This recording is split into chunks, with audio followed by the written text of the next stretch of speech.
ఎడారిలో సెలయేర్లు ఏప్రిల్ 26. నిశ్చయముగా నా ప్రభువైన యేసుక్రీస్తును గూర్చిన అతి శ్రేష్టమైన జ్ఞానము నిమిత్తమై సమస్తమును నష్టముగా ఎంచుకొనుచున్నాను. ఫిలిప్పి 3:8. వస్తువులు దగదగా మెరవాలంటే కొంత ఖర్చు అవుతుంది. కాంతి జనకాలు ఉంటే తప్ప కాంతి పుట్టదు.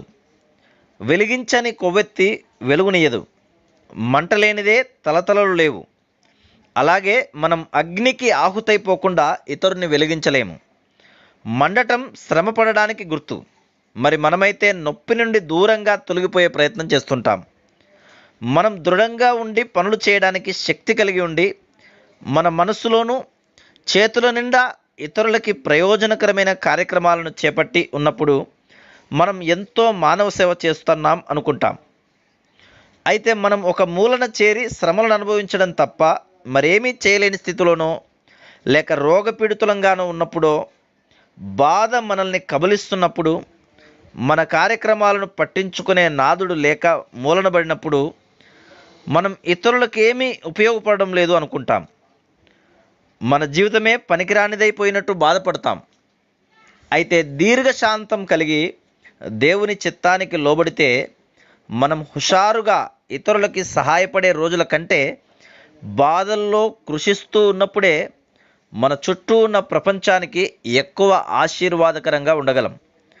ఎందుకంటే బాధల్లో ఉన్న వాళ్ళు మండే కొవ్వొత్తి లాంటి వాళ్ళు కాంతుల్ని వెదజల్లుతాం. రేపటి మహిమ తేజస్సు ఈనాటి దారిద్ర్యంలో వేళ్ళు పాతుకుంటుంది. చాలామంది సిలువ లేకుండా మహిమ కావాలంటారు, మండకుండా వెలుగునివ్వాలంటారు. కానీ శ్రమలు పొందిన తర్వాతే కదా కిరీటం దొరికేది. మా ఊళ్ళో పెరిగే మందు చెట్టు కథ విన్నారా? 100 ఏళ్ళు పెరిగి పెరిగి పరిపక్వమవుతుంది. చిటారు కొమ్మన చిన్నారి మొగ్గ కళ్ళు తెరిచి వైభవంగా విరుబూస్తాయి వేవేల పుష్పాలు. మందు చెట్టు త్యాగం కన్నారా? పూలగుత్తి అందమే మందు చెట్టు అంతం. మా ఊళ్ళో పెరిగే మందు చెట్టు కథ విన్నారా? విరబూసిన వేవేల పుష్పాలు రాలుతూ అవుతాయి నేలకి తలంబ్రాలు.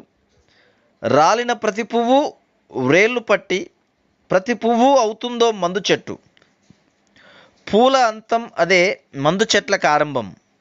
అన్నిటికంటే అతి శ్రేష్టమైన కథ విన్నారా? ఒక మహాత్ముడి పవిత్రుడి పరమగాథ. ఆయన మరణం అనేక ఆత్మల జీవం. ఆకాశంలో జ్యోతుల తలతలలు, మనలో ఆయన ఆత్మజ్యోతి మిలమిలలు. బ్రతుకుని ప్రేమించకండి, ఆయన చెప్పాడు వినండి. ప్రేమ నిండిన బ్రతుకు కోరండి. మన బ్రతుక్కి ప్రాణం ఆయన త్యాగం. ఆయన భరించిన నష్టం మనకంత లాభం. ఆయన కన్నీళ్ళు మన చిరునవ్వుల కాంతులు. ఆయన ఆవేదన మన బ్రతుకుల్లో శాంతులు. Praise lord.